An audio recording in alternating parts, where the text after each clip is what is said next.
BBC. learningenglish.com. Hello, I'm Callum Robertson and this is London Life. Now, I'm not in the comfort of the studio today. As you might be able to hear, I'm out and about in London.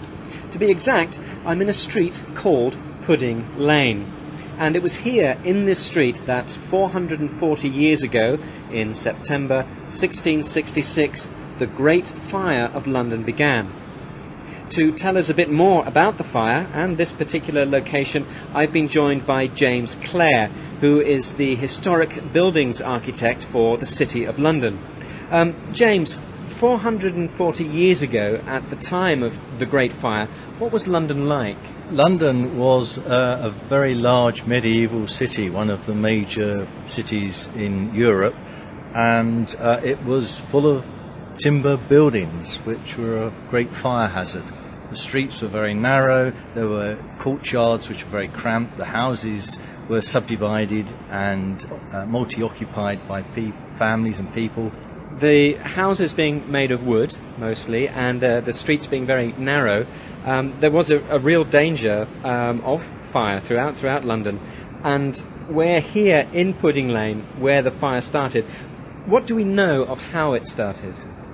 Well, it started in the premises of a baker, and it started very early in the morning, and so it could have been an accident from his domestic fireplaces, or a candle or an oil lamp, or it could have been his ovens for baking, which may be overheated, but certainly there was a fire there, and it started fairly slowly, but once it caught hold it was very rapid and spread into adjacent premises.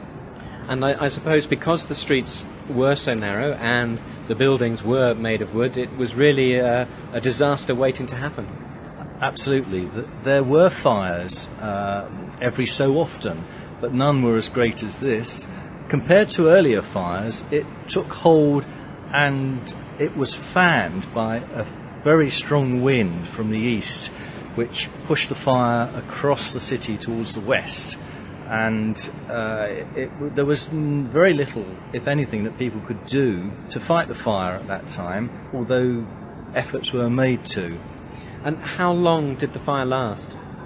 It lasted between 4 and 5 days, although it continued to smoulder, the debris continued to smoulder for many days after that.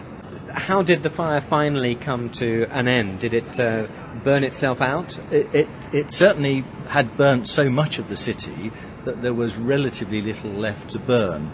However, the fire breaks did help the demolition of buildings and indeed blowing some buildings up. But the most significant factor was the fact that the wind dropped, and this allowed the people trying to fight the fire to finally overcome it. What were the effects of the fire? There were enormous numbers of homeless people. The wealthy had been able to move out to the countryside or occupy institutional buildings, but the main population had to flee to open fields such as Moorgate and camp under canvas if they were lucky. What was the extent of the destruction of the City of London? St Paul's Cathedral went on fire, at the old St Paul's Cathedral. There were some 13 or 14,000 houses burnt out, 87 churches were destroyed, and very many businesses.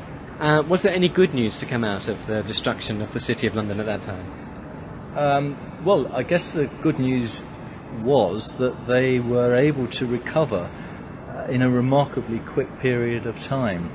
It still seems to be a rather higgledy-piggledy arrangement of narrow streets. You would have thought that they might have used this as an opportunity to lay the city out in a more modern way with city blocks and so on. There were great ambitions on the part of both the city and, more importantly, the Crown and the government to radically change the design of the city along modern design principles that had been developed in Europe.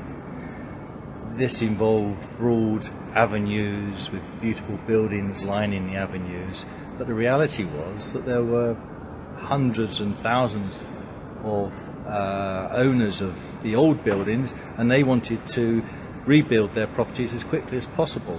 and it was an impossible task for the city authorities to simply take over all that land and impose a new street layout, although they did manage to widen a modest number of strategic streets, such as Cheapside.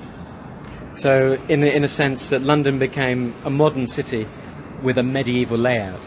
That's right.